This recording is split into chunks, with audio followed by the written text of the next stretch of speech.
12 సంవత్సరాల తర్వాత మనోజ్ తాను పుట్టిన ఊరు కళ్యాణపురం స్టేషన్లో దిగాడు.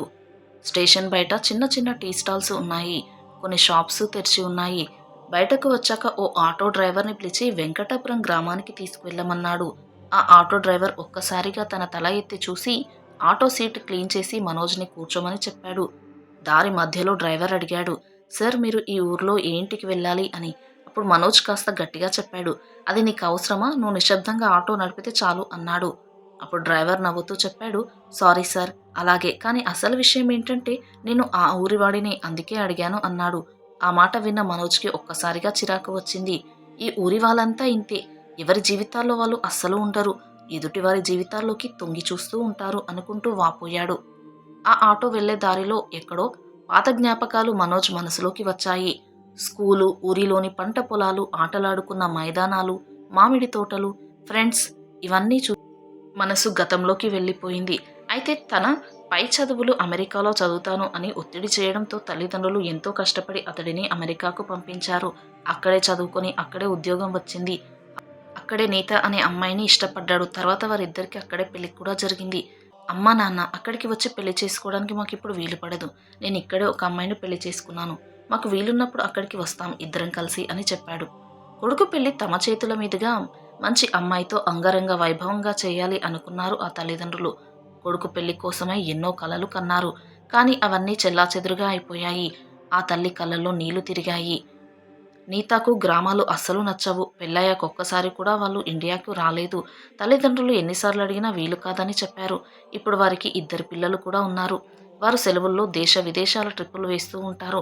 అలాగే ఇండియాకు కూడా ఇప్పుడు వస్తూ ఉంటారు. అలా వచ్చినప్పుడు మనోజ్ తన తల్లిదండ్రుల వద్దకు కాకుండా తన అత్తారింటికి తన భార్య పిల్లలతో పాటు వెళ్ళిపోతాడు. తన తల్లిదండ్రులకు తాను ఇక్కడికి వచ్చాను అని తెలిస్తే వాళ్ళు ఇంటికి రమ్మంటారు. ఒక్కడినే వెళితే వాళ్ళు నీ భార్య పిల్లల్ని ఎందుకు తీసుకురాలేవు అని అడుగుతారు. కానీ మనోజ్ భార్యకు ఊరికి రావడం అస్సలు ఇష్టం లేదు. అమెరికా నుంచి వచ్చాను, ఆ ఊర్లో వాతావరణం నాకు అస్సలు పడదు, పిల్లలకు కూడా పడదు, అనవసరంగా ఆరోగ్య సమస్యలు వస్తాయి, అక్కడ ఎటువంటి సౌకర్యాలు ఉండవు కదా అంటూ ఉంటుంది. అందుకే అతడు ఇప్పటికీ 2 సార్లు ఇండియాకి వచ్చినా కూడా తన తల్లిదండ్రులకు తెలియకుండానే వచ్చి వెళ్ళిపోయాడు. అంతేకాక అతడికి ఊరికి వచ్చే సమయం కూడా లేదు అన్నట్టుగా ప్రవర్తించేవాడు. సరిగ్గా చెప్పాలంటే అతడికి ఊరే నచ్చదు. ఈ మట్టి వాతావరణం, పొలాలు, వెనుకబడిన పరిస్థితులు, అక్కడ ఏముంది, ఒక ఇంటర్నెట్ సౌకర్యం కూడా సరిగ్గా ఉండదు, మంచి రోడ్లు ఉండవు, ఇలా ఎటువంటి సౌకర్యాలు ఉండవు అని నిత్యం ఫీల్ అయ్యేవాడు. అయితే వాళ్లకు ఊర్లో పంట పొలాలు ఉన్నాయి. అందువల్ల తల్లిదండ్రులు వ్యవసాయం చేసుకుని తమ కడుపు నింపుకునేవారు. కాబట్టి మనోజ్కి వారికి డబ్బు పంపాల్సిన పని లేకుండా పోయింది. దాంతో అతడు పూర్తిగా ఊరిని మర్చిపోయాడు. కానీ అల్లారు ముద్దుగా పెంచిన కొడుకు తల్లిదండ్రులను పట్టించుకోకుండా ఎక్కడో దూరంగా జీవితాన్ని వెళ్లదీస్తూ ఉంటే ఆ తల్లిదండ్రుల బాధ ఎలా ఉంటుందో కేవలం ఆ తల్లిదండ్రులే చెప్పగలరు. ఒకసారి మనోజ్, నిన్ను చూడాలని మేము ఎన్నిసార్లు అడిగినా నువ్వు మాకు వీలు కాదు అంటున్నావు. కనీసం మమ్మల్నైనా అక్కడికి ఒకసారి పిలిపించుకో, మేము అక్కడికి వస్తాం, మిమ్మల్ని కల్లారా చూసుకుని మనవడు మనవరాల్ని చూసి మళ్ళీ తిరిగి వస్తాం అని వాళ్ళు ఎంతో అడిగారు. దాంతో కోపం వచ్చిన వాళ్ళు మనోజ్ మరియు నీత ఇద్దరు చాలా దురుసుగా మాట్లాడారు. నాన్న, ఇక్కడికి వచ్చి ఏం చేస్తారు? ఇక్కడ వాతావరణం మీకు పడదు, ఇక్కడ అంతా హైఫైగా ఉంటుంది. అయినా మీరు పొద్దున లేస్తే మీకు మాట్లాడే వాళ్ళు ఎవరో ఒకరు కావాలి. కానీ ఇక్కడ అటువంటి వాళ్ళు ఇంటి పక్కన ఎవరూ ఉండరు. ఎవరి పనుల్లో వాళ్ళు బిజీగా ఉంటారు. మీ ఊర్లో లాగా కాదు, ఇక్కడ వేషధారణ వేరేలాగా ఉంటుంది. అలాగే భాష కూడా, మీకు భాషే రాదు, వేషధారణ రాదు. పైగా ఇక్కడికి వస్తే నా తల్లిదండ్రులు అని ఎవరికైనా తెలిస్తే బాగుండదు కదా, మీ కొడుకు పరువే పోతుంది కదా అని సర్ది చెప్పాడు. దాంతో ఎంతో బాధపడిన మనోజ్ తల్లిదండ్రులు శాంతమ్మ, నర్సయ్య కళ్ళలో నీళ్లు పెట్టుకున్నారు. ఇక అప్పటి నుంచి తల్లి శాంతమ్మ గట్టిగా అనుకుంది, ఇక ఎప్పుడూ కూడా నేను నా కొడుకుని చూడలేను అని. ఆ మాటలు విని నర్సయ్య కూడా బాధలో మునిగిపోయాడు. ఎందుకంటే మనోజ్ వాళ్ళకు ఒకే ఒక్క కొడుకు. తన కొడుకు చదువుకొని పెద్దవాడు అవుతాడు, ప్రయోజకుడు అవుతాడు అని నర్సయ్య కల. అందుకే అతడిని పట్టణంలో చదివించాడు. కానీ ఏం లాభం, పట్టణ జీవితం అతడి మనసులో గ్రామాన్ని పాడు చేసింది. ఇక అమెరికాకు వెళ్ళాక మొత్తమే తల్లిదండ్రులను కూడా మర్చిపోయాడు. కొన్ని రోజులు ఫోన్లో మాట్లాడేవాడు. కానీ తల్లి తండ్రి ఊరికి రమ్మని పదే పదే చెప్పడంతో ఫోన్ కూడా చేయడం మానేశాడు. ఫోన్ చేసినా లేపేవాడు కాదు. ఈ మానసిక దూరం అలా కొనసాగింది 12 సంవత్సరాల వరకు. ఆ మధ్య శాంతమ్మకు పెద్ద అనారోగ్యం వచ్చింది. మంచం నుండి లేవలేని స్థితిలోకి వెళ్ళిపోయింది. కానీ మనోజ్ మాత్రం ఊరు అనే మాటలే అనవసరం అనిపించాయి అతనికి. ఈసారి నర్సయ్య గారి మానసిక స్థాయిని పూర్తిగా పడిపోయింది. తన భార్యకేమన్నా అయితే ఎలా అనిపించింది. దాంతో కొడుకుతో మాట్లాడక తప్పదు అనిపించింది. వణుకుతున్న చేతులతో మొబైల్ తీసుకుని కొడుకు నెంబర్‌కి డయల్ చేశాడు. చాలా ప్రయత్నాల తర్వాత మనోజ్ ఫోన్ ఎత్తాడు. నరసయ్య గారు వణుకుతున్న గొంతుతో చెప్పాడు. బాబూ, మీ అమ్మ ఆరోగ్యం చాలా బాగోలేదు.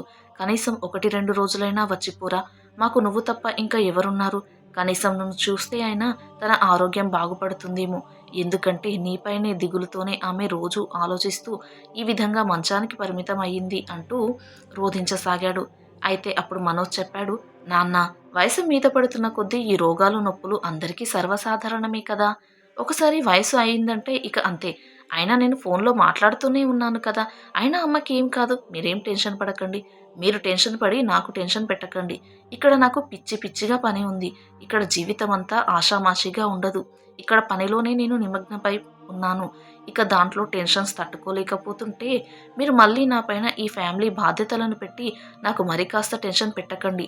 ప్లీజ్, నా పరిస్థితిని అర్థం చేసుకోండి నాన్న. నేను ఇప్పుడు రాలేను. అమ్మకి నువ్వు హాస్పిటల్‌కి చూపించు. తనకి నయమవుతుంది అంటూ ఫోన్ పెట్టేశాడు. దాంతో నర్సయ్య గారు మాట్లాడలేని స్థితిలోకి వెళ్ళిపోయారు. మేము చనిపోయినా ఇక్కడికి మమ్మల్ని చూడడానికైనా చివరి చూపుకి రావడానికి నా కొడుకుకి అసలు తీరిక దొరుకుతుందా లేదా అన్న ఆలోచనలో లోతుగా కూరుకుపోయాడు.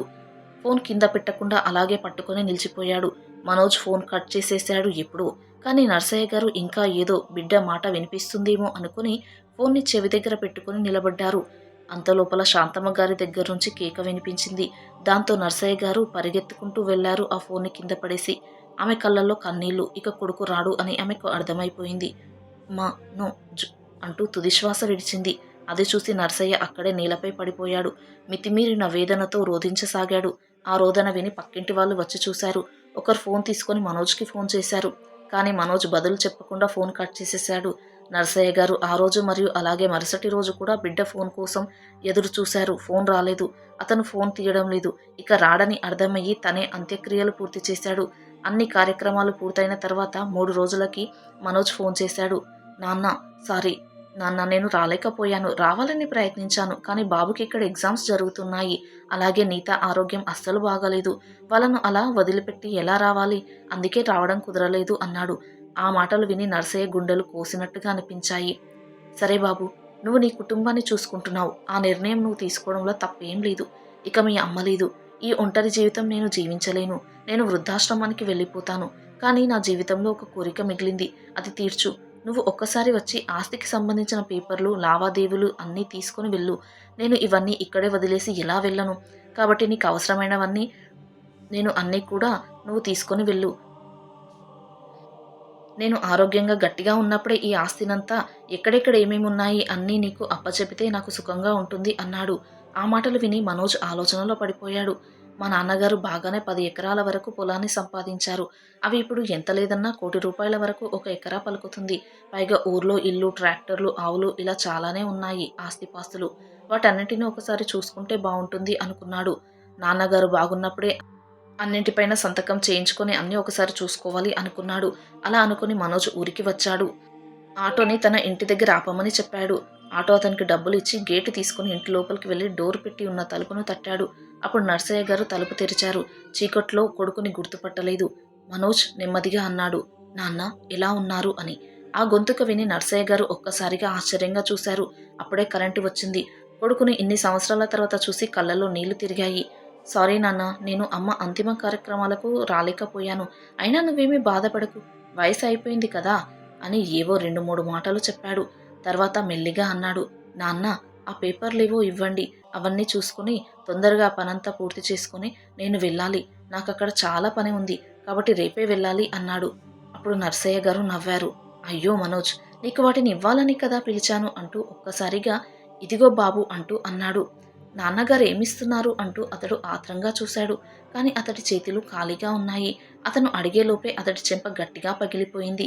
నరసయ్య గారు మనోజ్ని చెంపలు పగిలేలా కొడుతూ ఉన్నారు. మనోజ్ షాక్ అయ్యాడు.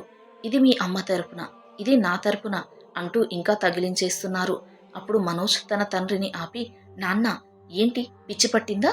పిచ్చిపాటిలా ఎందుకిలా ప్రవర్తిస్తున్నావు? అసలు నీకు బుద్ధుందా అంటూ అరుస్తూ ఉన్నాడు. ఆ అరుపులకు చుట్టుపక్కల వాళ్ళు వచ్చి చేరారు. అప్పుడు నర్సయ్య గారు గట్టిగా చెప్పారు, ఇదే నీ అసలైన ఆస్తి. ఇది నీ అసలైన హక్కు. నీ తల్లి చివరి రోజులో నీకోసం ఎంతో ఎదురు చూసింది.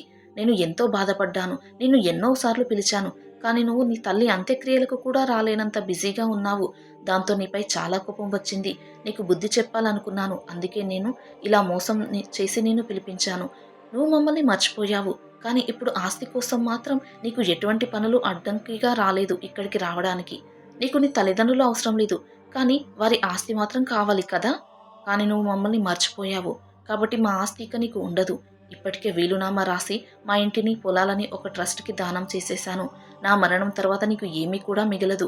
ఇప్పుడు ఇక్కడి నుంచి వెంటనే వెళ్ళిపో. మళ్ళీ నీ ముఖం నాకు ఎప్పటికీ చూపించకు. నువ్వు ఇక్కడికి ఎందుకు వచ్చావో నాకు తెలుసు. కానీ నేను నా బాధకి స్వస్తి చెప్పాలి అంటే నీకు సరైన బుద్ధి చెప్పాలి అనిపించింది. అందుకే పిలిపించాను. ఇక వెళ్ళు. మళ్ళీ ఇక్కడికి ఎప్పటికీ రాకు అంటూ మనోజ్‌ని బయటకి నెట్టేసి తలుపు గట్టిగా మూసేసి లోపల నేలపై కూర్చొని గట్టిగా ఏడవడం మొదలుపెట్టాడు నర్సయ్య గారు. ఆశ్చర్యంతో చూస్తున్న మనోజ్‌కి అప్పుడు తాను చేసిన తప్పు అర్థమైంది. కానీ ఇప్పుడు ఆలస్యం అయిపోయింది. కాబట్టి మీరు చెప్పండి. నర్సయ్య గారు తీసుకున్న ఈ నిర్ణయం సరైనదే అంటారా? లేదా మీ అభిప్రాయాన్ని తప్పకుండా కామెంట్‌లో తెలియచేయండి. వీడియో నచ్చితే ప్లీజ్ లైక్ చేసి సబ్స్క్రైబ్ చేసుకోండి. Thanks for watching.